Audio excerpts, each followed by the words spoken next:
Hey YouTube, I just thought I'd bring you a real quick video on gearboxes, kind of how they work if you're new to Airsoft, and just kind of like a little review, not really review, overlook of the G&G Combat. I'm not sure really what series gearbox this is. A guy at my field actually gave this gun to me for like 10 bucks, but it has quite a few problems. But alright, we'll start out. I'm going to be using this screwdriver to point stuff out. Alright, so these right here are your three main gears. I just knocked off one of my shims. And what happens is, let's just say the screwdriver is the motor. This motor would go in here, and it turns all these gears. Obviously, you should know what gears do. Gears, they pretty much just change torque, make it better torque. And then this final gear right here turns your piston. So that's kind of how that works. This is your sorry guys. There we go. Alright, this is your cylinder. This is your piston. I'll pull this out in a sec. This is your spring. And this is your spring guide. These are all upgradable parts if you want to upgrade them.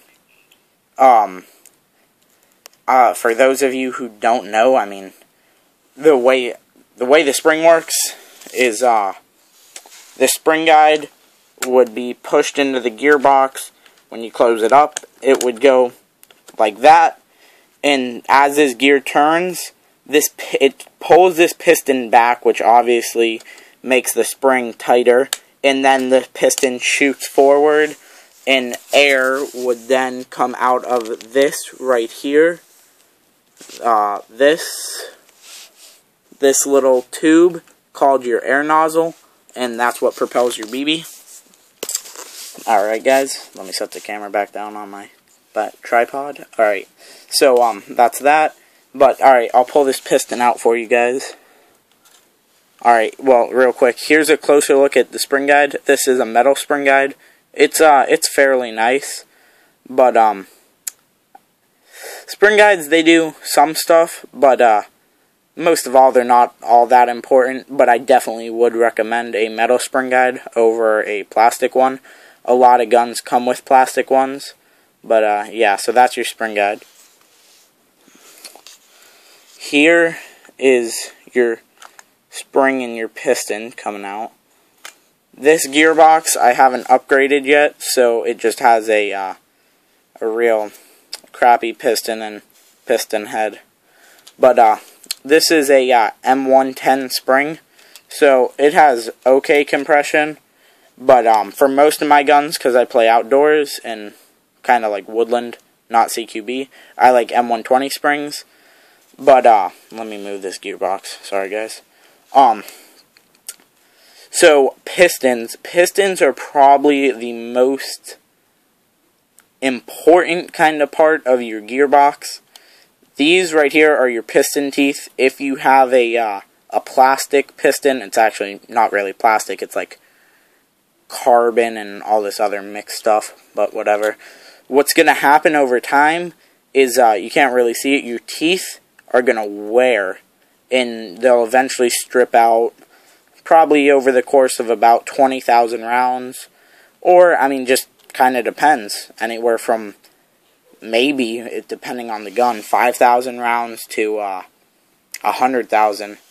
But on to more important things, this is your piston head. This is really important, because this is actually what keeps your compression while your piston is moving forward and backwards, and so is your O-ring. When you put these back in, you want to have a good layer of oil on them to keep a good seal, so you have good compression. The compression is pretty much going to make it's going to make a huge difference in your FPS, and from there it will also make the BB go farther, so it might be a little more accurate, and it's definitely going to have a longer range. So the piston head, this is definitely important, and most people go with a CNC metal aluminum piston head. So that's kind of your piston. Alright, put this back in the view for you guys. There's this. Here's the gearbox. Alright, let me just take this this little spring off. Alright, now we can lift up, if I don't take this gear out, we can lift up the cylinder. I'm just gonna... Alright, here's the cylinder, and what's called the cylinder head. There would be an air nozzle on here right now, but this gun's in the works. So, this is an okay looking cylinder. Sorry, forgot what it was called there. I'll pop out this cylinder head for you guys. Hold on. Alright, here we go. This is the cylinder head. This is also really important on your O-ring right here. You want to keep that really well oiled when you put it back in so you have a good compression. Because, I mean, a piston obviously isn't going to do anything without compression. But, that's just a little bit on your cylinder head. Just kind of put this back in here for a sec. Sorry if you guys heard that. That was my phone. Forgot to turn it on silent. But, this is your whole trigger assembly. Try not to drop any springs. Your trigger. It starts to get kind of confusing if you don't know a lot about wiring. So pretty much, let me lift up the camera. This would run to your battery, and these wires run to your motor. So, the way that an airsoft gun's electric circuit works, if it's a decent gun, is, when you pull the trigger, it pretty much completes the circuit and lets electricity flow through, and therefore the motor turns, your gears turn, the piston turns, and the BB comes out. But if you don't know a lot about it, I probably wouldn't mess with your wiring. For instance, I'm not all that smart about it, so I wouldn't. I guess I'll go a little bit into gears here. Alright, hold on, let me set the camera back down. Alright, this is your first gear that engages your motor. Your motor is going to engage on this top row of teeth, and this lower row is going to engage your pinion gear. Let me pull that out for you.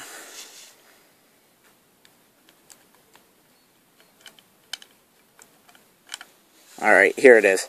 Alright, so this gear, the bottom row, like this, is going to engage the bottom row on here. I'm going to turn it.